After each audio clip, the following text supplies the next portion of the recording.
Bonjour et bienvenue à Entre nous, exclusivement sur les ondes de TV Rogers. Je suis Catherine Marion. Il me fait plaisir de passer la prochaine heure avec vous. Écoutez, si vous étiez au match de volleyball hier, comme c'était excitant, c'était Béatrice Desloges contre Garneau, les garçons seniors. Ça a été en 5-7 jusqu'au bout le match. Et finalement, c'est BD qui l'a remporté. Je suis un tout petit peu contente. Mes enfants sont de la BD, mais on encourage les deux équipes. Ce sera diffusé à 14h samedi et à 20h dimanche ici à TV Rogers. Alors, c'est un bon match à voir. C'est de la saison régulière, mais quand même, ça se porte bien pour le reste de la saison. Nous avons aujourd'hui une émission chargée. Alors, je rentre tout de suite pour vous introduire qui nous allons avoir aujourd'hui. Alors, en premier temps, nous allons parler avec Thierry Marceau. Il va nous informer au sujet d'un projet qui s'appelle Exposition Hockey. Attendez de voir ça. Il s'est super bien habillé pour l'épisode d'aujourd'hui. Ensuite, nous allons rencontrer Chantal Mercier de l'hôpital Montfort. Elle sera avec moi pour discuter de la campagne de financement Pour toi, mon cœur. Nika Quintao, qui est de l'Université Saint-Paul, elle vient nous visiter pour nous parler des portes ouvertes qui auront lieu très bientôt. Ensuite, M. Christian Bellumeur, qui est directeur de l'école de counseling, psychothérapie et spiritualité. Il nous parlera du programme de counseling comme tel. Et enfin, nous aurons Jocelyn Leblanc et avocate Maxine Vincelette.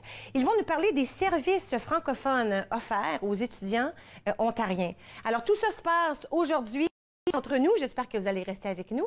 Nous revenons dans un petit moment.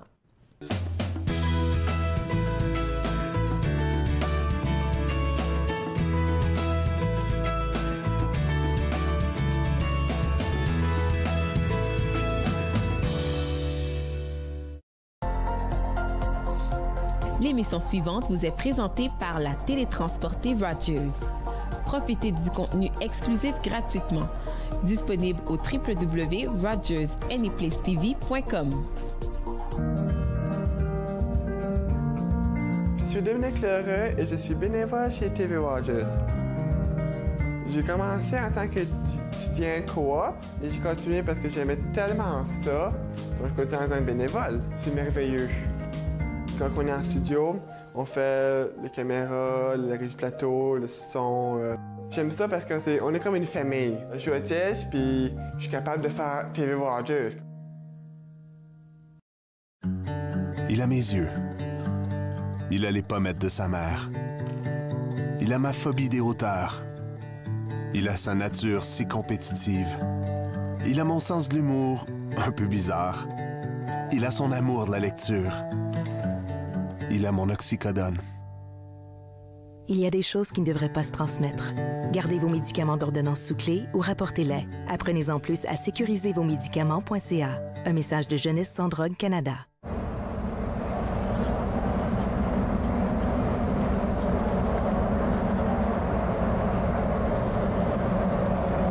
Le peintre des 4 saisons, samedi 13h30 sur TV Rogers.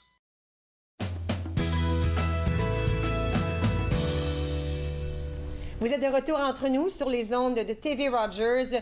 Présentement avec moi, c'est un artiste Thierry Marceau, qui vient nous parler, d'ailleurs, de l'exposition hockey. Mais quand on te regarde, on dit, OK, quelle sorte d'artiste? Pas sûr. Je vois un petit peu Wayne Gretzky là, devant moi. Là.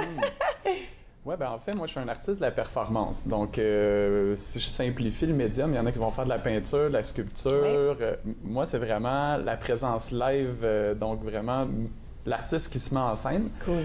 Puis, ben, ouais, là, en fait, vous devinez... Dans le temps qu'il était avec les Oilers au Canada. Le bon temps. Le bon temps, oui, le bon vieux temps. Je suis en patin, excusez. Non, c'est correct.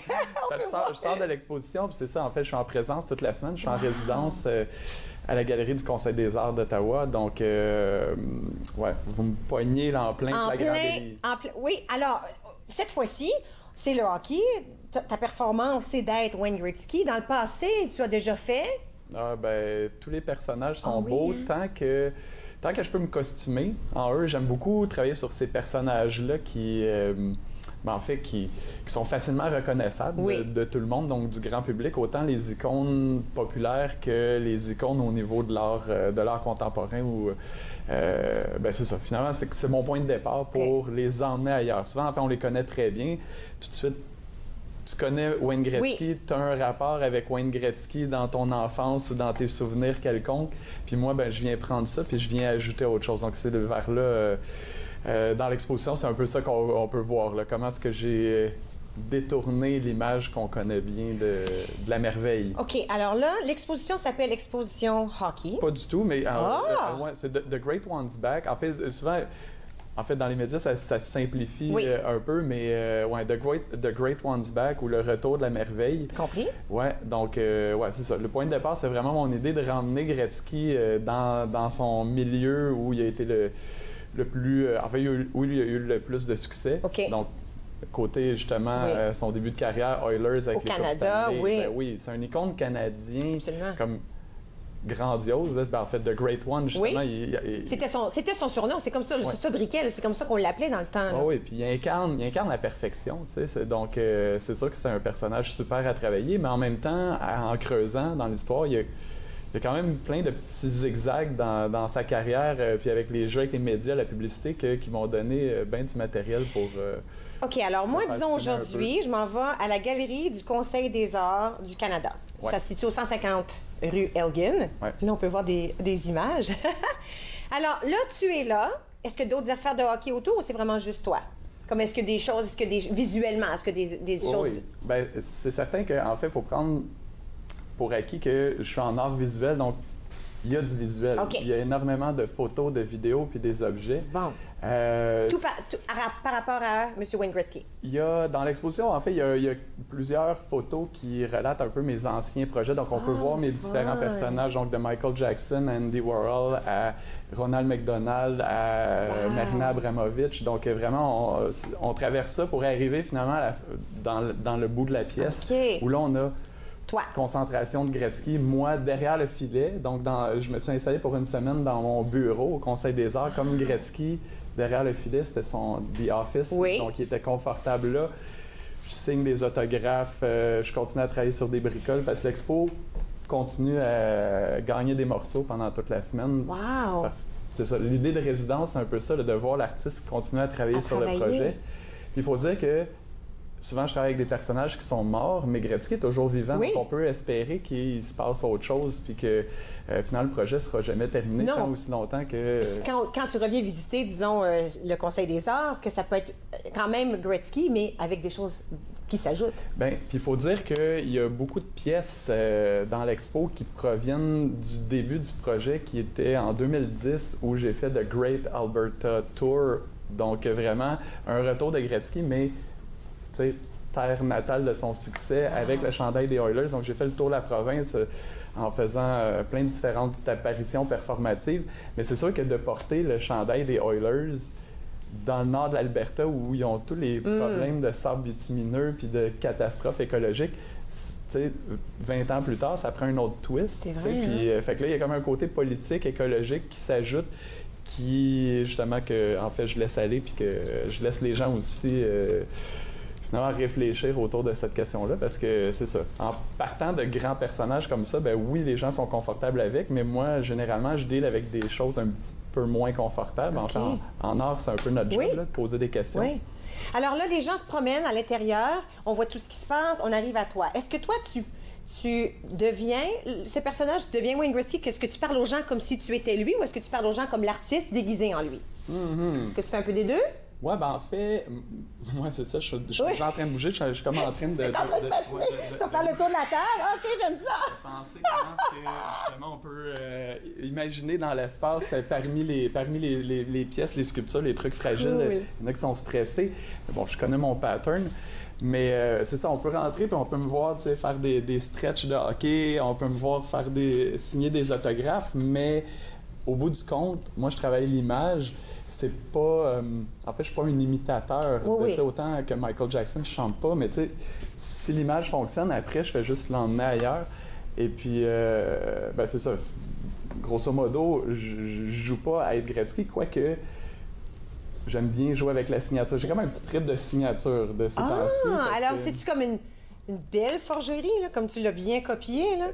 Parfait. Ah oui, hein, comme tu pourrais envoyer une note à l'école pour mes enfants. Oui, ben si ton mari s'appelle Wayne Gretzky, je peux signer Tous les notes chèques! à l'infini.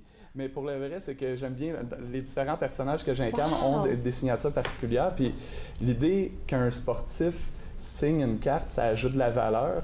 L'idée qu'un artiste signe une œuvre, ça ajoute de la valeur aussi. Oui. Donc là, moi, je me questionne sur si moi, comme artiste, je signe le nom d'un sportif, si ça s'additionne, si ça double la valeur, tu sais. Donc, ouais, fait que là, j'en signe. Cool. Pendant une semaine complète. Mais écoute, c'est ça qu'on veut dire, là. Cette exposition, c'est jusqu'au 26 novembre. Alors, ça continue jusqu'au 26 novembre. Tu es là tous les jours? À tous les jours, jusqu'au 5 novembre. Jusqu'au 5 pour toi, alors c'est en fin de semaine? Votre autographe, ouais, c'est ça, c'est maintenant ou jamais.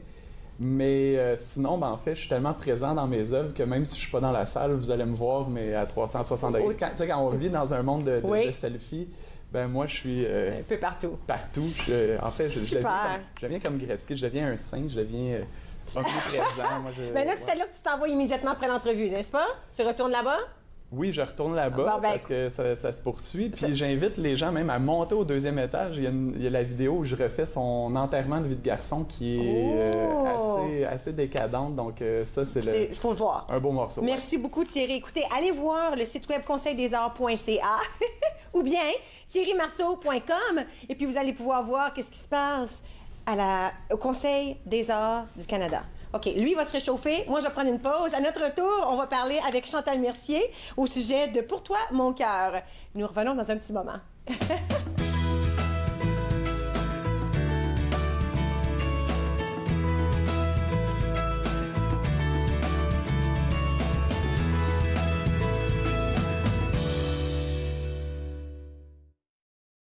Au cours d'un examen de routine, le pédiatre de notre fille a détecté un souffle au cœur. Nous avons pensé qu'un ECG confirmerait que nous n'avions rien à craindre, mais nous avons été choqués par un diagnostic d'hypertension pulmonaire. Les samedis matins, c'est fait pour jouer, pas pour les médicaments. L'hypertension pulmonaire est une maladie des poumons rares qui peut être mortelle. L'HTP est incurable, mais des traitements sont disponibles. Parlez à votre médecin de l'HTP si vous ressentez ces symptômes inexpliqués. Ça pourrait vous sauver la vie.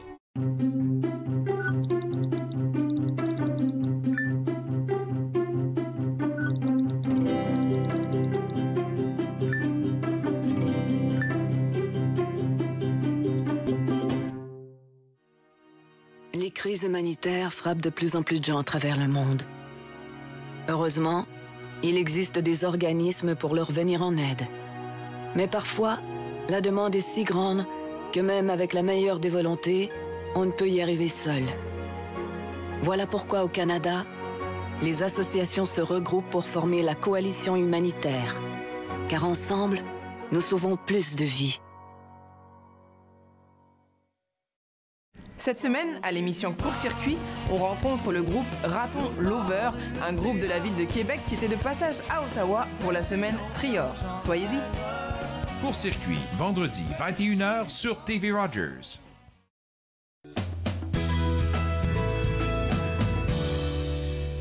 Vous êtes de retour entre nous sur les ondes de TV Rogers. Nous allons parler maintenant avec Chantal Mercier.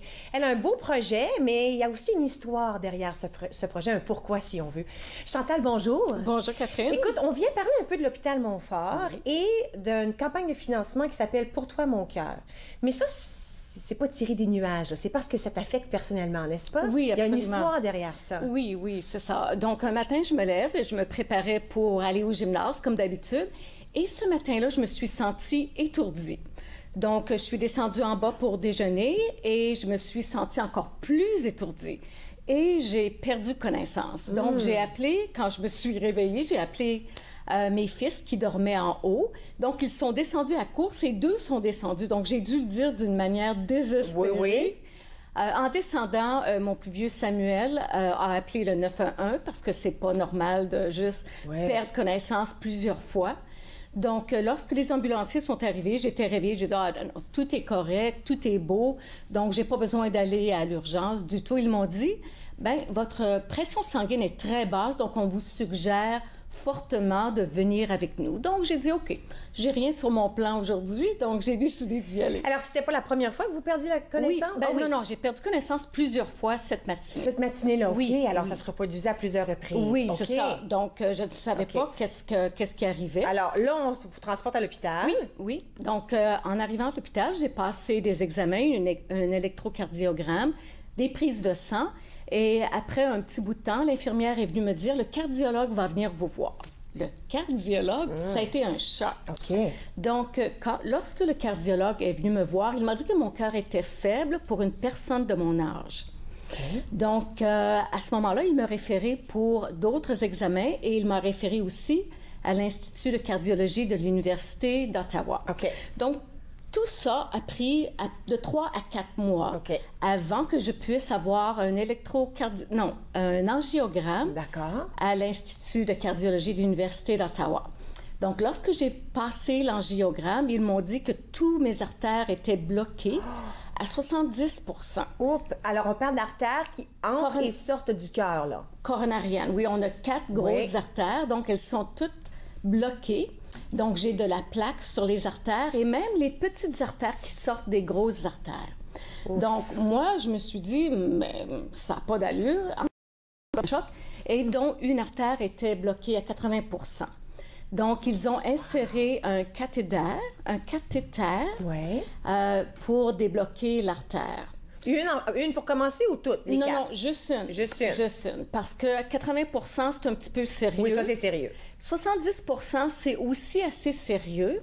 Donc, après que j'ai eu mon cathéter, j'ai été référée pour des ateliers d'information. OK. Donc, je suis allée à tous les ateliers d'information à l'hôpital Montfort et j'ai vu beaucoup de professionnels. Donc, on m'a dit ou on m'a informé sur comment avoir une saine alimentation, l'exercice physique, ensuite, comment gérer le stress, comment gérer cette maladie de cœur. Alors là, on dit, OK, tu as une maladie du cœur. Oui. On a réparé cette artère-là qui était bloquée à 80 %. Est-ce qu'on laisse les autres pour le moment ou est-ce qu'il faudra y retourner une autre fois? Bien, pour l'instant, je prends des médicaments. OK. Donc, on m'a informé sur les médicaments, qu'est-ce que ça allait faire, puis ainsi de suite. Pour l'instant, je me sens très bien. OK. Je vais au gymnase, je fais de l'exercice à toutes les semaines. Parfait. Donc, tout va quand même assez bien. Mais la question, c'est pourquoi j'ai cette maladie coronarienne-là. Est-ce que des fois, on dit, OK, c'est génétique, c'est le hasard? Exactement. Ah, okay. Donc, durant ma réhabilitation, mon frère, son nom était Gilles, est décédé d'une crise cardiaque. Donc là, durant votre réhabilitation? Oui, durant ma réhabilitation. Donc, moi, j'avais le problème cardiaque et mon frère décède d'une crise de cœur. Donc là, j'ai su... Les clochettes sonnent, hein? Là, j'ai su que c'était génétique. Okay. Donc, c'est dans ma famille, mais je vis aussi avec le diabète. Ça fait déjà 24 ans. Okay. Donc, c'est aussi dû avec ma maladie de diabète. Bon, alors là, on fait les étapes. Oui. Là, ça va bien. On a le droit de dire ça, que ça va bien. Tu suis un programme, tu t'entraînes, on mange bien. Oui. Bon. Maintenant, pour toi, mon cœur, qu'est-ce qui t'incite à vouloir faire cette levée de fonds? Bien, je veux donner beaucoup d'informations sur les maladies du cœur parce que mon frère n'a pas vu les symptômes. Donc, on veut parler des maladies du cœur, mais aussi on veut un équipement précis, complet, pour diagnostiquer ces maladies de cœur. Et pour diagnostiquer ces maladies, il y a le tomodensitomètre avec module cardiaque spécialisé. Ouf, t'as dit ça tout d'un coup. Oui, c'est bonne. Puis, cet appareil-là coûte 2,5 millions. Ouf. Donc, il faut ramasser des dons pour pouvoir payer cet appareil. Donc, non, j'allais dire, pour la personne à la maison qui nous écoute, comment ça va les aider? Comment ça peut aider une personne à voir ça à l'hôpital Montfort? Donc, si on a des symptômes, on va à l'urgence de l'hôpital Montfort et nous allons être référés, dépendamment de nos symptômes, à passer un examen, un test avec le tomodensitomètre. Wow. Donc, le tomodensitomètre, c'est un appareil extraordinaire à la fine pointe de la technologie. L'appareil va prendre une photo du cœur qui va avoir 320 coupes. Donc, ça, c'est un battement de cœur. 320 coupes en 0.275 secondes. Wow! Imagine les vies qu'on peut sauver avec ça. Les vies qu'on peut sauver, et on a déjà sauvé des vies parce que l'appareil est en fonction présentement 2 fois par semaine. Et oui, on a déjà sauvé des vies, imaginez. Mais il faut finir de le payer. OK, c'est ça. Alors, il est là. Il faut le payer. Oui. Une fois payé, on va pouvoir l'utiliser plus souvent. Oui, exactement. Donc maintenant, nous avons atteint 75 % de la cible. Donc, il nous manque 25 %. C'est pas beaucoup. On est presque rendu. On est presque rendu. Alors, comment est-ce qu'on peut s'impliquer? Il nous reste 1 minute. Là. Comment on peut s'impliquer pour donner des fonds ou participer? Donc, si vous allez sur le site web pourtoimoncoeur.com, je crois qu'il est en bas de l'écran. Oui, on l'a mis sur l'écran, absolument. Donc, moi, le message que je veux donner, c'est qu'il faut donner un dernier coup de cœur. Ouais. Donnez généreusement un don à la campagne de financement Pour toi, mon cœur et de la Fondation de l'hôpital Montfort. Et ça va aider à sauver des vies. Peut-être même la nôtre. Et peut-être va éventuellement sauver la vôtre. Ouais. Donc, c'est le tomodensitomètre avec module cardiaque spécialisé. Wow. Donc, merci du fond du cœur pour votre générosité. Merci d'avoir participé, d'avoir partagé votre histoire. Merci. Je pense que ça m'a fait incite tous les plaisir. gens parce qu'on ne le sait pas. Vous ne le saviez pas ce matin-là Non. quand vous êtes tombé dans la cuisine, on ne le sait jamais. C'est une maladie invisible aussi. Merci beaucoup, Chantal. Merci. Alors, pourtoimoncoeur.com, allez visiter le site web. Écoute, toutes les sous peuvent aider. Un don de 5 $. Imaginez si 100 personnes donnent 5 $. Puis si vous en avez un 25, un 50, pourquoi pas? Peut-être que ce sera un outil qui pourra vous aider un jour. Alors, c'est le moment d'une petite pause. À notre retour, Nika Quintao, agente de recrutement de l'Université Saint-Paul, va s'asseoir avec moi. Pour regarder entre nous sur les ondes de TV Rogers. Merci.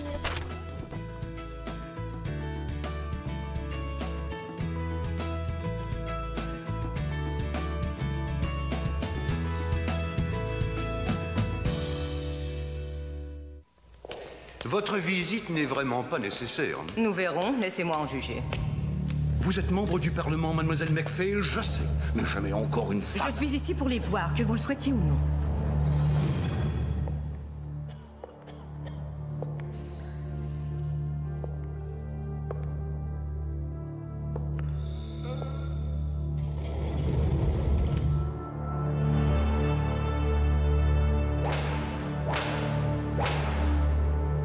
Et nous nous disons une société civilisée. Si ces horribles conditions restent comme telles, cette prison va exploser! Sans doute la seule dame qui soit parmi nous est-elle trop sensible pour accepter les normes d'une prison. Ah oui, il a raison. Et ça, ce sont les normes! Son courage devait mener à la réforme de tout le système carcéral canadien.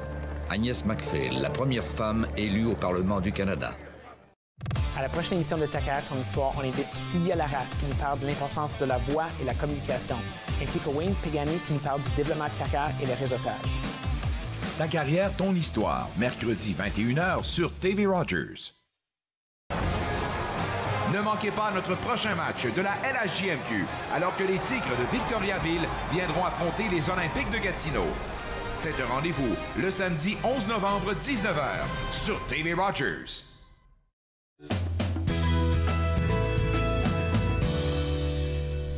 Vous êtes de retour entre nous sur les ondes de TV Rogers. Alors, avec moi, Nika Quintao, qui est agent de recrutement avec l'Université Saint-Paul. Bonjour. Bonjour. Il y a toujours plein de choses qui se passent à l'Université Saint-Paul, mais peut-être qu'on peut commencer à parler de ce que tu fais à l'université. Qu'est-ce que c'est, agent de recrutement? En fait, moi, je fais la promotion des programmes et des services à travers l'Ontario.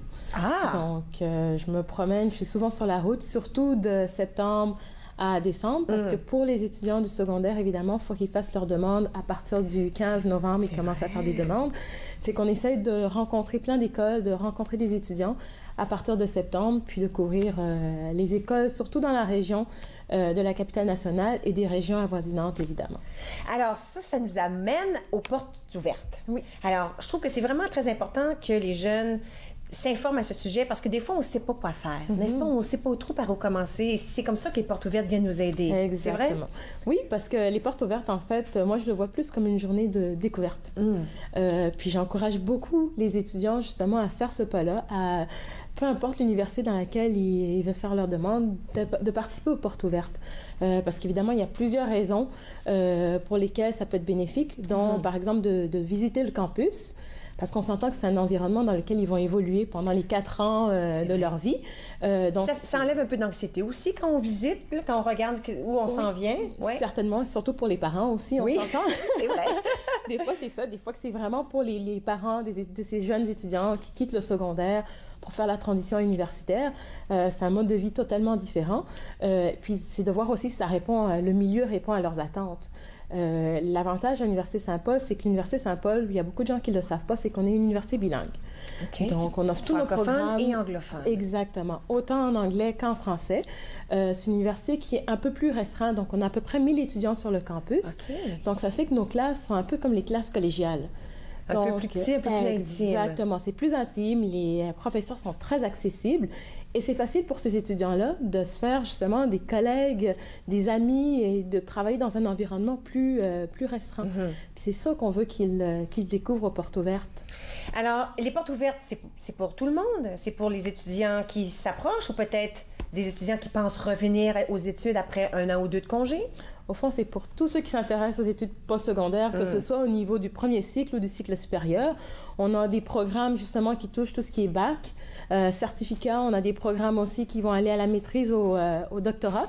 Donc, c'est autant pour les adultes, je vous dirais, les étudiants du secondaire, tout ce qui est étudiants du cégep, des collèges. Donc, c'est vraiment pour tous ceux qui veulent parfaire leur éducation.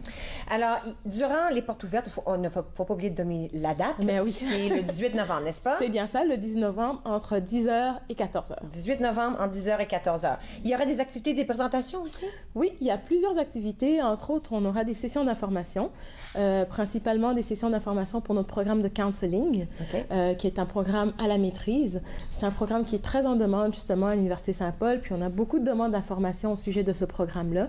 Donc, on invite tous les étudiants qui sont intéressés par ce programme-là à assister à ces sessions d'information-là.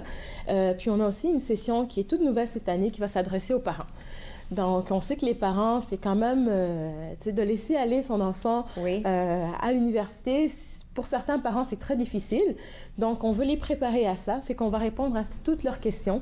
Donc, tout ce qui est service qui pourrait aider leurs enfants durant leur cheminement académique, tout ce qui est, on va parler des frais de scolarité, on va parler aussi de notre fédération avec l'Université d'Ottawa et qu'est-ce que ça peut apporter de plus à leurs enfants. Est-ce qu'il y a des résidences tout près ou tout proche de l'Université Saint-Paul aussi? En fait, l'Université Saint-Paul a sa propre résidence sur le campus. Donc, on accueille des étudiants qui viennent un peu de partout. Mais c'est pour ça que les parents ont besoin, se sentent comme s'ils ont besoin d'y aller parce que moi, je sais que c'est pas pareil. Les miens prennent l'autobus de chez moi. Alors, je suis allée à l'université. Pour moi, c'était l'Université d'Ottawa, mais tu sais, on est moins craintif. Mais quand on amène nos enfants, peut-être une nouvelle ville, et en plus, ils vont peut-être demeurer seuls ou avec 2 ou 3 copains, copines. L'anxiété est un peu grande, alors qu'il y a une session d'information pour les parents, c'est génial. Oui, ça va beaucoup les aider, répondre à leurs questions. Donc, je pense que d'un côté, ça les sécurise un peu du fait de justement laisser leurs étudiants aller. Puis, c'est certain que pour un parent, tu veux garder en prise. Un petit peu. Mais on s'entend que dès qu'ils arrivent à l'université, ils deviennent adultes. Oui. Ils ont 18 ans et plus. C'est vrai. Fait que c'est à eux, justement, de mener la barque. Donc, les parents doivent prendre un recul un peu. Donc, c'est à ça qu'on veut leur préparer, en fait. Oui, extraordinaire. Alors, il y a des activités, des présentations et il y a des représentants de plusieurs des facultés qui seront des programmes, si on veut. Alors, on peut poser des questions à ces gens-là? Oui. En fait, on va avoir une foire d'information qui se déroule en même temps. Donc, durant la foire d'information, toutes les écoles, les facultés sont représentées. Donc, on s'entend que si vous avez des questions par rapport à un programme en particulier, les professeurs sont là pour répondre à ces questions-là. Donc, c'est vraiment des questions plus précises par rapport aux cours qui sont offerts et tout. Mais on a aussi tous les services qui sont possibles. Donc, on a le service des admissions qui sera sur place. On a tout ce qui est entente d'arrimage parce qu'on fait des ententes avec différents collèges. Donc, ils viennent se renseigner sur ce qui est possible par rapport à ça. Mais on a aussi tout ce qui est bureau d'échange. Donc, pour tous les étudiants qui veulent, durant leur cheminement académique, aller justement étudier dans divers pays, nous, on a des ententes avec 16 pays différents. Fait que ça leur permet justement de découvrir ce qui est possible. Alors, quelqu'un nous écoute présentement puis se dit, tu sais quoi, ça me tente, ça me tente. Est-ce qu'il est trop tard pour s'inscrire, disons, pour le mois de janvier? il n'est jamais trop tard pour s'inscrire. C'est certain que nous, on encourage les étudiants à s'inscrire avant le 15 novembre pour justement qu'ils aient le temps de recevoir toute la documentation et l'offre et tout avant de commencer en janvier. Mais c'est certain qu'il n'est pas trop tard. Si ça dépasse la date, on accepte quand même les demandes et on y répond le plus vite possible. Extraordinaire. Alors, on va répéter les dates. Porte ouverte, 18 novembre, de 10h à 14h. Pas besoin de réserver, on peut seulement se présenter? En fait, moi, j'encourage quand même les étudiants à s'inscrire sur le site web. Ils peuvent s'inscrire sur le site web. usaintpaul.ca. C'est bien ça. Comme ça, nous, on sait qu'ils viennent. On sait un peu c'est quoi, dans quel programme ils désirent avoir plus d'informations. Et évidemment, il y a des bourses qui sont offertes aussi durant les portes ouvertes. Fait que je les encourage vraiment à s'inscrire à un tirage parce qu'on offre des bourses jusqu'à 1 000 $ pour la session. Extraordinaire. Merci beaucoup, Nika. On a tout dit. Ça passe tellement vite aujourd'hui. Merci. Alors, j'invite tout le monde. usaintpaul.ca. On a mis l'adresse courriel sur la télé. Nous allons continuer de parler de l'Université Saint-Paul et d'un programme en particulier avec le directeur de l'école de counseling, psychothérapie et spiritualité. On parle de ça immédiatement après la pause. Restez avec moi. Merci.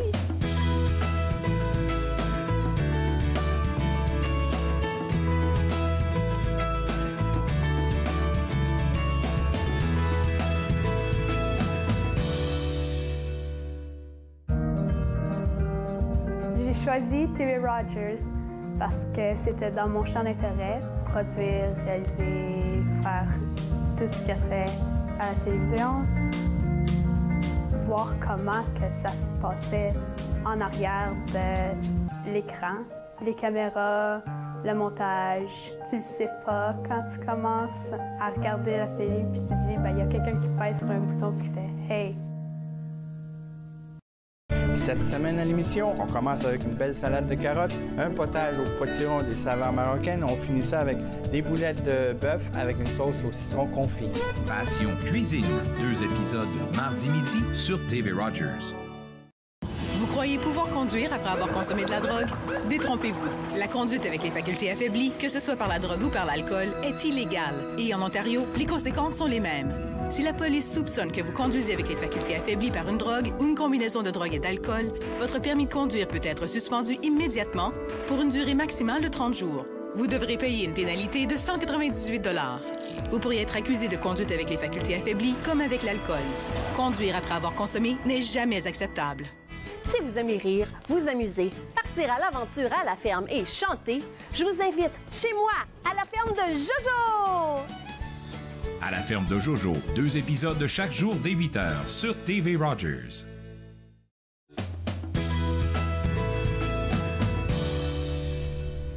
Vous êtes de retour à Entre nous sur les ondes de TV Rogers. Avant la pause, on discutait de l'Université Saint-Paul.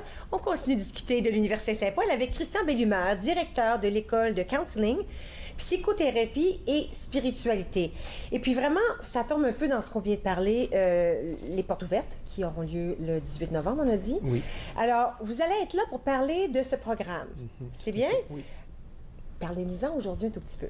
Bien sûr, puis je ferai un lien avec qu'est-ce que j'ai entendu des invités précédemment ce matin. À l'Université Saint-Paul, en toute humilité, on est très fiers de notre école de counseling, psychothérapie et spiritualité qui offre différents programmes. C'est une merveille en ville. On parlait de merveille plus tôt. Et c'est aussi parce que la santé mentale nous tient à cœur. Oui. Alors, ces 2 thèmes-là qu'on a abordés plus tôt dans d'autres contextes, pour nous aussi, on continue à s'intéresser à vraiment à aider les gens à aller mieux dans leur vie, la croissance, ces aspects-là. Alors, c'est un programme qui est offert à l'Université Saint-Paul. Et puis, si j'ai bien compris, c'est une maîtrise. Alors, c'est ça. Notre maîtrise est très connue, populaire, on pourrait dire, parce qu'on peut former les gens vers la psychothérapie, la profession, tout ça. Par contre, on a aussi un bac qui est aussi très populaire, qui forme les gens à des intervenants psycho-spirituels. Et un bon bac préparatoire pour la maîtrise aussi. Plusieurs le suivent pour ça. Et aussi, on a le doctorat. Fait qu'on a vraiment maîtrise qui est populaire, bac, maîtrise, doctorat. OK. Alors, on a l'option. Mais, OK. Alors, si on revient, on parle counseling, psychothérapie, puis là, je vois spiritualité attachée à ça. C'est intriguant qu'on met les deux parce que on sait ce que c'est le counseling, on sait ce que c'est la psychothérapie, on engendre la spiritualité. Exactement, c'est souvent une question qu'on a, parce que, bon, vous savez, tu es à l'Université Saint-Paul, certains disent l'Université catholique, c'est quoi spiritualité? Alors, c'est vraiment spiritualité qu'on dit que c'est inclusif, c'est-à-dire que c'est ouvert aux croyances des gens, mais qui touche vraiment l'aspect des valeurs, le sens à la vie. Quand ça va moins bien, des fois, c'est là qu'on se pose des questions. Puis des fois, bien évidemment, les questions de pourquoi que ça m'arrive, tout ça. Alors, c'est sûr qu'en psychothérapie, le thème de la spiritualité, que ce soit un programme qui n'est pas nécessairement directement, qui inclut la spiritualité, c'est là, pareil. Les gens souffrent puis se posent des questions. Ils ont des valeurs. Les valeurs, ça peut être vu très spirituel. Mais nous, on en fait une spécialité. C'est-à-dire que c'est vraiment quelque chose qu'on est à l'aise à discuter avec les clients qui viennent au centre. On a un centre de counseling pour ça. Alors, c'est vraiment spiritualité au sens large, c'est pas dogmatique du tout. Okay. On respecte les croyances des gens. On a des gens de différentes croyances religieuses, certains qui sont pas nécessairement dans des croyances comme telles ou pratiquants, ça va, ils sont bienvenus, en autant qu'ils soient ouverts à articuler la dimension spirituelle en lien avec la psychothérapie. Alors, ça m'intéresse, j'écoute, je m'envoie à la session d'information. Où ça peut m'apporter? Où ça peut m'apporter, ce programme-là? Oui. Alors, c'est sûr que en Ontario, maintenant, on a l'Ordre des psychothérapeutes autorisés de l'Ontario. Alors, c'est sûr que c'est un excellent programme pour préparer à cette profession-là, psychothérapeute. Quand on est psychothérapeute, évidemment, on peut gagner sa vie comme ça et très bien, soit en pratique privée, soit pour des organismes en santé communautaire ou même pour le gouvernement, différents travail dans ce sens-là. OK. Alors, on peut déboucher une fois qu'on a entamé ce programme-là. Alors, le programme s'adresse à tout le monde? L'école, comme telle, offre des programmes pour tout le monde. Du bac, des étudiants du secondaire qui veulent poursuivre, avec un programme qu'on pourrait dire qui est plus en lien avec le comportement humain, psychologie. Nous, on appelle ça Relations humaines et spiritualité, mais c'est un programme qui est très proche d'un bac en psycho, qui est un bac qui est plus ouvert à la discussion aussi avec la spiritualité, la philosophie. Alors, il y a l'aspect, chez nous, encore en contexte de petite classe pour le bac. Maîtrise, c'est vraiment pour la profession de la psychothérapie. Et le doctorat, bien là, c'est pour aller plus loin dans les connaissances au niveau de la psychothérapie. D'accord. Alors là, il y aura une session d'information lors du 18. Oui. Quelles sont les choses qu'on peut aborder durant cette session d'information? Alors, c'est ça. Là, surtout, les gens viennent puis ils se demandent, bon, c'est quoi la vie à Saint-Paul? Quelles sont les conditions d'admission pour les différents programmes qu'on a? Puis bon, nous, on a souvent des évaluations de dossiers selon... on reconnaît certaines expériences que les gens ont. Dans certains cas, on peut faire ça. Les gens aussi apprennent à connaître certains profs, c'est important. On veut s'intéresser à un programme, mais le programme, c'est les gens qui en font partie. Alors, c'est une belle occasion de discuter avec des futurs profs. À l'école, on est 13 profs. Alors, moi, je suis là comme directeur, mais mes collègues y sont. J'avoue, là, je suis à l'université, je pense pas qu'on ait eu la chance, nous autres, de rencontrer nos profs avant de commencer. C'était trop gros, là. C'est peut-être pas négatif, là. Je vais pas dire que c'était négatif, mais l'option est pas là parce que c'était gigantesque. Mais le fait de pouvoir rentrer dans une université puis peut-être voir, même si j'ai pas la chance de communiquer, juste de savoir qui sera là, me semble ça donne un bon feeling de c'est quoi la formation que je pourrais suivre en rencontrant les personnes. Alors, si je vous demandais, sans être trop... c'est pas évident là, de pas être billet, d'avoir... C'est quoi les avantages, de suivre ce programme? Bien, en fait, les avantages pour nous, c'est d'avoir une formation, oui, de qualité, qui aide beaucoup au développement personnel et professionnel de la personne. Alors là, on fait un bac chez nous, on se découvre tout en connaissant, en découvrant l'être humain. Alors, c'est pas juste les connaissances qui sont importantes, mais c'est aussi parce que l'étudiant reçoit de la rétroaction plus personnalisée souvent de ses professeurs. Alors, autant au bac qu'à la maîtrise. Alors ça, c'est un avantage vraiment important chez nous. Au niveau de la maîtrise, les étudiants sont suivis par des superviseurs à toutes les semaines. Alors, vraiment, on pourrait dire, en guillemets, la Cadillac de la formation professionnelle, c'est vraiment à Saint-Paul pour la psychothérapie. Alors, il y a un bon suivi. Tu n'as pas l'impression que tu fais ça tout seul. Ils ne sont pas laissés à eux-mêmes. Alors, vraiment, puis ils ont un contexte d'apprendre rapidement en voyant des clients, mais ils sont accompagnés dans ce processus-là. Alors, c'est sûr que pour apprendre et pour se sentir confiant une fois qu'on a gradué notre maîtrise, pour aller travailler dans le domaine, les gens nous disent, grâce à ce programme-là, je me sens maintenant prêt, je me sens confiant d'être psychothérapeute. Wow! Alors, est-ce que vous allez être là, vous autres aussi, ce jour-là? Oui, certainement. On donne des sessions aussi en petite classe, là, pour parler de notre programme, mais aussi pour les portes ouvertes, on est là. Bon, alors, Merci beaucoup, M. Bellumeur. Là, on faut dire Christian. On dit au gelé. Oui, moi, je m'appelle Christian. J'aime ça. Moi, dans mon temps, c'était Monsieur, Madame. Hein? Alors, allez chercher de l'information à usaintpaul.ca. Surtout, il faut s'inscrire. Ça aide, surtout, ça aide l'université à savoir combien de gens viennent, mais surtout si on veut donner des prix et des bourses lors de la session d'information. Et peut-être ça vous permet de vous inscrire au bon endroit. Dernière pause pour nous. Et puis, à notre tour, nous allons parler avec Jocelyn Leblanc et Maxime Vincelette. On parle un petit peu du regroupement des étudiants franco-ontariens, mais aussi de la francophonie en Ontario. Tout ça après la pause, ici, à Entre nous, sur les ondes de TV Rogers.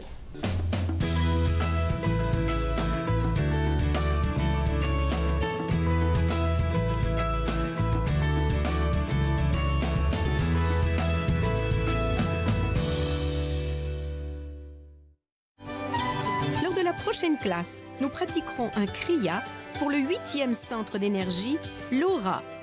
Satnam.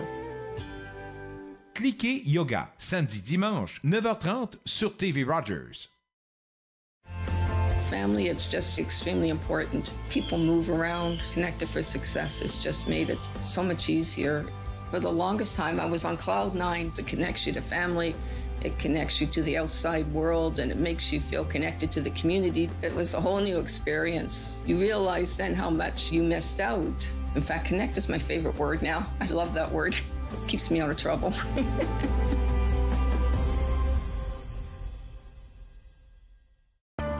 À l'âge de 31 ans, je suis en attente d'une transplantation des poumons. On me dit tout le temps, tu n'as pas l'air malade. C'est une chose d'avoir à gérer mes symptômes physiques, mais parce que je ne parais pas malade, je dois aussi faire face à ça. L'hypertension pulmonaire est une maladie des poumons rares qui peut être mortelle. L'HTP est incurable, mais des traitements sont disponibles. Parlez à votre médecin de l'HTP si vous ressentez ces symptômes inexpliqués. Ça pourrait vous sauver la vie.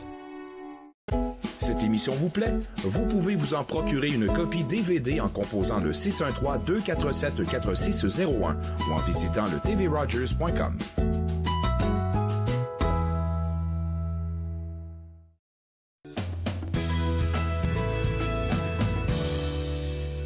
Vous êtes de retour entre nous sur les ondes de TV Rogers. Avec moi, Jocelyn Leblanc du REFO, le regroupement des étudiants franco-ontariens, n'est-ce pas? On devient de plus en plus habitués. Oh, je m'en viens à le dire, là.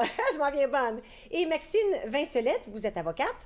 Et puis, on va entamer notre entrevue d'aujourd'hui avec une vidéo. Puis, je te laisse l'introduire parce que c'est vraiment toi qui le connais encore plus que moi. Donc, c'est ça. C'est le commissariat aux services en français de l'Ontario qui ont fait un partenariat avec...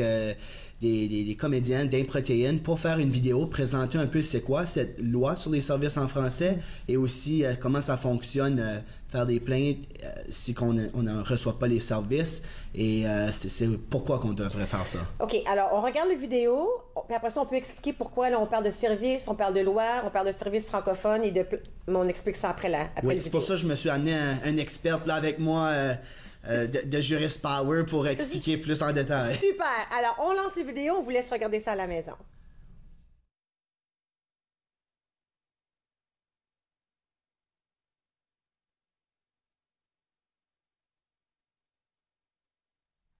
Nous, les Franco-Ontariens, on a le droit de se faire servir en français. Mais personne ne le sait. Même pas les Franco-Ontariens. On est protégé par la loi 8. En fait, on dit maintenant la loi sur les services en français. Ah oui, c'est plus court. Ça peut être compliqué à comprendre, donc Improtéine vous l'explique. La loi sur les services en français permet aux Ontariens de se faire servir en français par leur gouvernement provincial. On a accès à toute l'information en français de tous les ministères ou organismes gouvernementaux, en ligne ou par téléphone. En personne aussi? Yes! Yeah, non. Juste dans les régions désignées. Oh. Bon, c'est quoi une région désignée? Une zone où les francophones représentent au moins 10 de la population. C'est chiant pour Toronto? Non, parce qu'une ville qui compte au moins 5000 résidents francophones est aussi considérée région désignée. Puis il y a plus que 5000 Franco à Toronto? Oui. Yes! Mais pas à Sarnia. Oh. Là, vous vous dites sûrement, je veux un exemple. Tu veux vendre ton char. Hein? Tu te rends à Service Ontario, puis tu leur montres ton test d'émission et ton certificat de sécurité en français. Hein? Ton e-test puis ton safety. Oui! En français! On peut pas parler de tout ça là, sans parler du père de la loi sur les services en français. Bernard Grandmaître. Un grand homme. Le premier franco-ontarien. Il s'est battu contre 100 Shriners avec une épingle à chapeau en sauvant l'hôpital Montfort. Puis c'est aussi lui qui a écrit Notre place. Non. Bernard Grandmaître, c'était le ministre délégué aux Affaires francophones et en 1986, il a fait adopter à l'unanimité la loi sur le service en français. Mais surtout, aujourd'hui, il y a des troisième années à Barrhaven qui fréquentent une école qui porte son nom. Mais on peut pas parler du père de la loi sans parler du père de la loi, Albert Roy. Qui?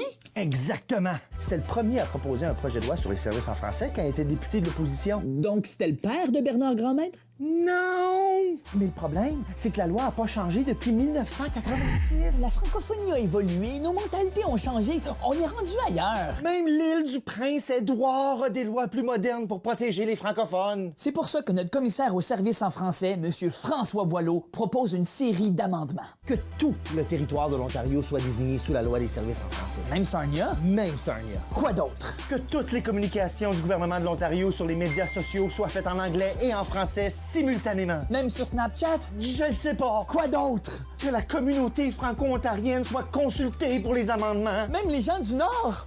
Pourquoi pas? Quoi d'autre? Qu'on se serve de la définition inclusive de francophone et qu'on offre activement les services en français. Même si on comprend pas ce que ça veut dire. Surtout si on comprend pas! Et c'est important que le travail commence aujourd'hui. Parce que demain, j'attends le gars de la fournaise.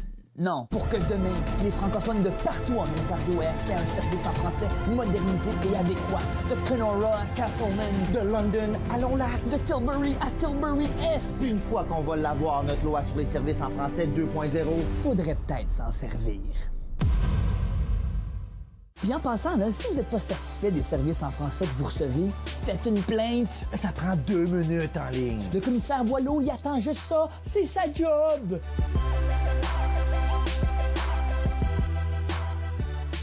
Sérieusement. Parce que sinon, on le paye beaucoup trop pour jouer à Candy Crush à journée longue.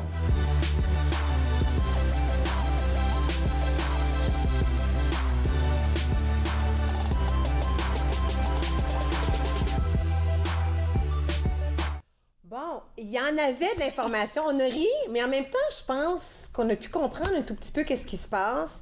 On a besoin de changer cette loi, c'est ça? C'est ça. Pour le bien des francophones. Oui. Ici, en Ontario. Absolument. Faut pas oublier. Je pense qu'il y a souvent des gens qui... moi, j'ai de la famille qui viennent du Québec. Je les aime, mais souvent, ils sont surpris. Ils viennent chez moi, la première fois qu'ils ont rencontré mon mari, puis ils ont dit « Mon doux, ça n'a pas d'allure. Hey, tu parles vraiment bien le français pour un Ontarien. » Puis on n'a pas compris tous les deux. Mais il y a des gens qui viennent de l'extérieur, qui sont convaincus, qui viennent de loin, disons, que le français, c'est vraiment juste le Québec, mais il y en a... C'est la deuxième plus grande population francophone, c'est dans l'Ontario. Oui. Au Canada, oui. Au Canada. Oui. Oui. Puis c'est intéressant, je me fais souvent dire ça, tu parles bien le français. Souvent, je vais te donner un petit truc, tu peux leur dire, mais toi aussi, tu parles bien le français. Et là, ils comprennent pas, et là, tu leur expliques. Oui. Mais pour expliquer ça, peut-être que Maxine pourrait commencer un peu, un petit... vas-y. Oui. Alors, toi, tu es avocate. Je suis avocate. Alors, tu parles du côté légal. Du côté plus juridique. Plus juridique. Le vidéo est excellent parce qu'il simplifie les concepts, mais la loi sur les services en français, c'est un peu plus complexe. Oui, c'est complexe. Mais en même temps, c'est fait pour être utilisé par tout le monde. C'est pas fait pour être utilisé par juste les juristes. La loi sur les services en français, ce qu'elle nous donne, c'est un droit à des services en français. Ce qui est supposé être très simple. Ça veut dire que, comme ils expliquent, quand on va à Service Ontario, on a le droit de demander un service en français à Ottawa.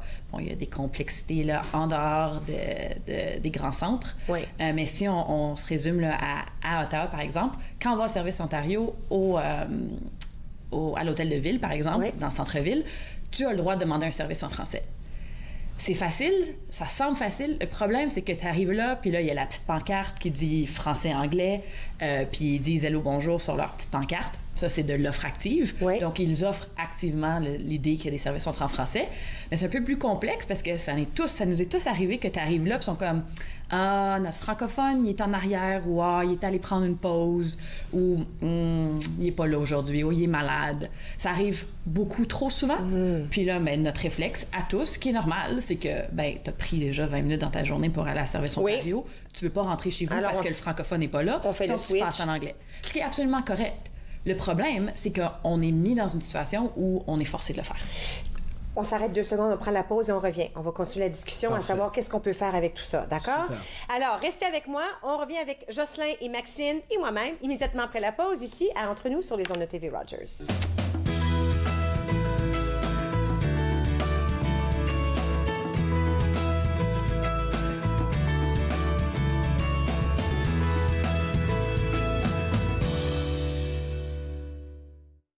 Maintenant célèbre, le Canadien Grey Owl, de retour d'une tournée triomphale en Grande-Bretagne, hésite à accepter une invitation à un rassemblement des Premières Nations.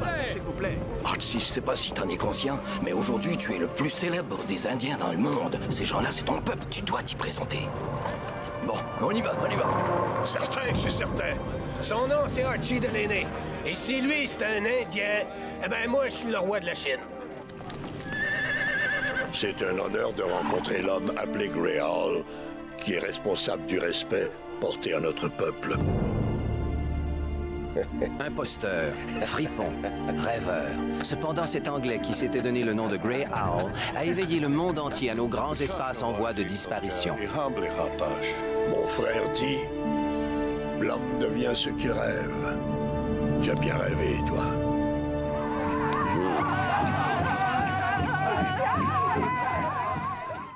Pratiquez un exercice de force et d'équilibre au moins 2 fois par semaine. Joignez-vous aux séances d'exercice en force, en équilibre. En force, en équilibre, lundi au dimanche, 10h, sur TV Rogers. À l'émission cette semaine, je rencontre Marie-Christine Bédard qui nous parle de randonnée et en cuisine, comment réussir des merveilles avec pas grand-chose. Ma vie, mon assiette, vendredi 20h, sur TV Rogers.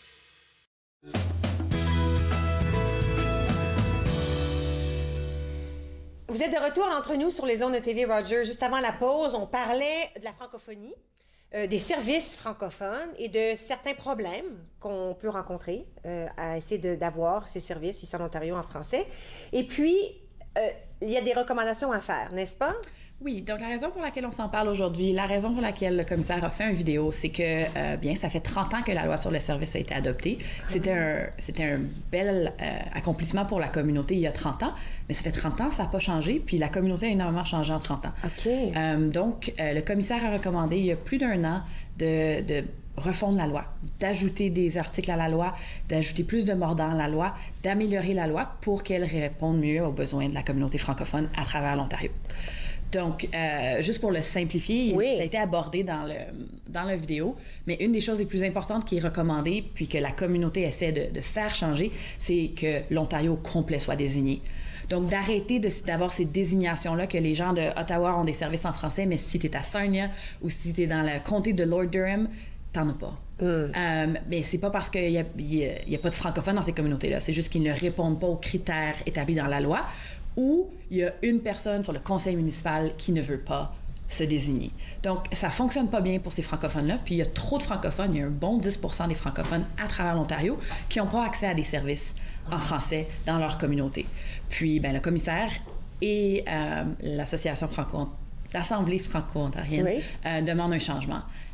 Et commence à faire des pressions auprès du gouvernement pour que la loi soit changée à cet effet-là, puis qu'on parle de services en français à travers l'Ontario. Si je change cette loi, je dis, OK, je veux que ce soit, qu'on parle le français à travers l'Ontario, est-ce que la personne en charge là peut décider oui, puis là, toutes les villes doivent, toutes les régions doivent s'embarquer, ou est-ce que chaque région doit prendre une décision pour elle-même? Ça serait un changement à la loi, donc ça serait un changement que Queen's Park ferait. Alors vraiment, là, ça l'englobe toute l'Ontario. À tout le monde, c'est ça. OK.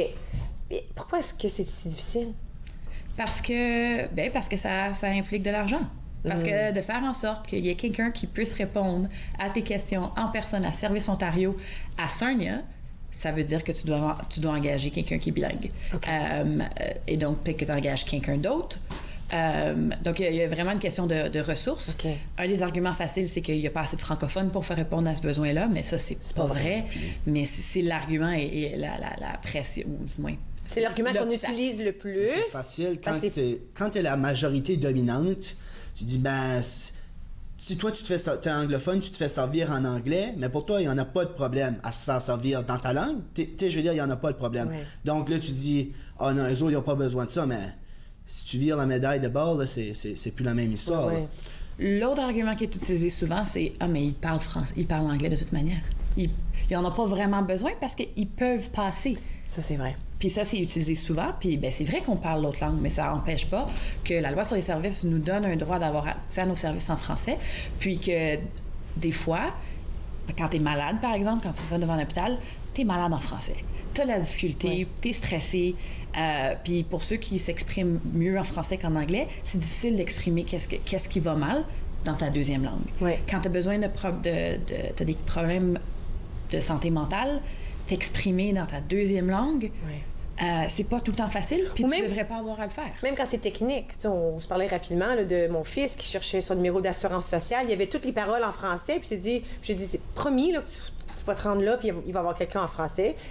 C'était un peu difficile, mais il y avait quelqu'un en français, en fait, qui s'est présenté. Mais comme tu dis, des fois, on le sait, là, ce qu'on veut dire en français. Je devrais être capable de pouvoir dire ce que j'ai besoin en français, là où je demeure. C'est pas juste à Ottawa. Souvent, il y a des gens qui disent, et encore là, qui comprennent pas, ils disent « Ah, ben, ça serait bien plus simple si tout serait en anglais. » Mais c'est facile, il y en a beaucoup qui disent ça, mais ce qui arrive, c'est qu'ils comprennent pas l'aspect culturel. Hey, on est des Franco-Ontariens, puis on a le droit, nous autres aussi, on est aussi des gens. C'est comme si on dit ça serait bien plus simple si tout le monde porterait les mêmes souliers. Mais oui, mais t'as une différente histoire.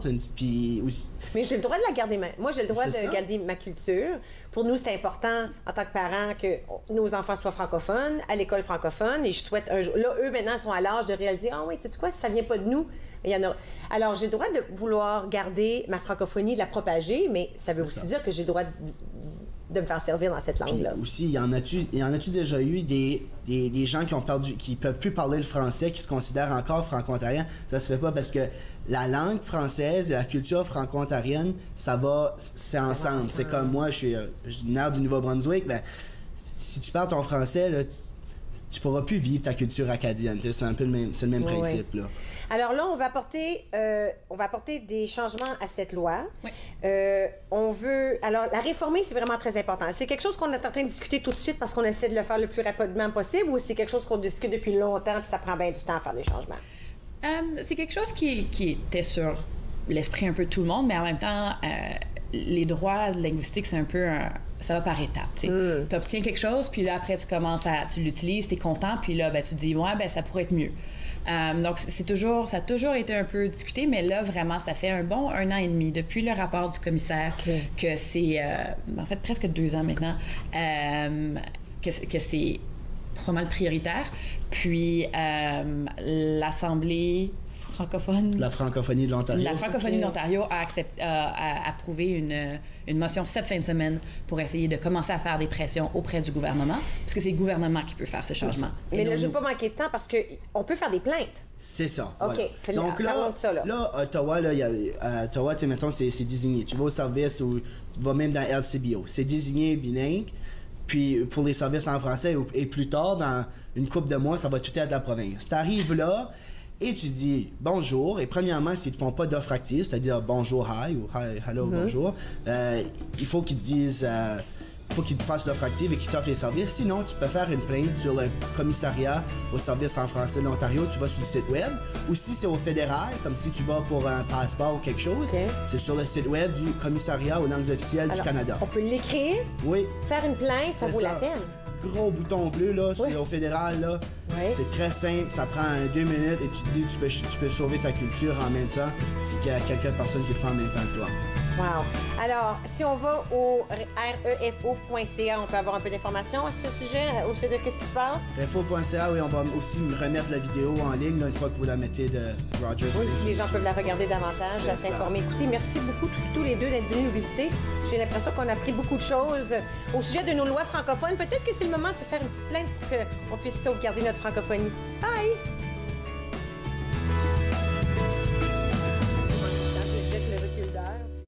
Faites-nous part de vos commentaires en composant le 613-521-2323 par courriel sur Facebook et Twitter.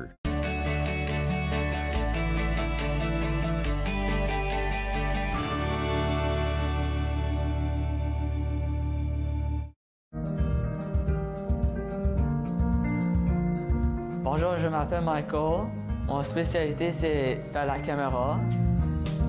Les nouveaux bénévoles, quand ils ne savent pas quoi faire pendant le mobile ou n'importe quoi, comment bien rouler un câble, là, la personne, il dit « Va voir Michael parce que lui, il sait comment bien rouler. » Si tu aimes faire des vidéos, tu peux venir à Rogers, tout à coup, il peut te montrer comment bien monter un bon reportage. Il a mes yeux. Il a les pommettes de sa mère. Il a ma phobie des hauteurs. Il a sa nature si compétitive. Il a mon sens de l'humour, un peu bizarre. Il a son amour de la lecture. Il a mon oxycodone. Il y a des choses qui ne devraient pas se transmettre. Gardez vos médicaments d'ordonnance sous clé ou rapportez-les. Apprenez-en plus à sécurisezvosmédicaments.ca. Un message de Jeunesse sans drogue Canada.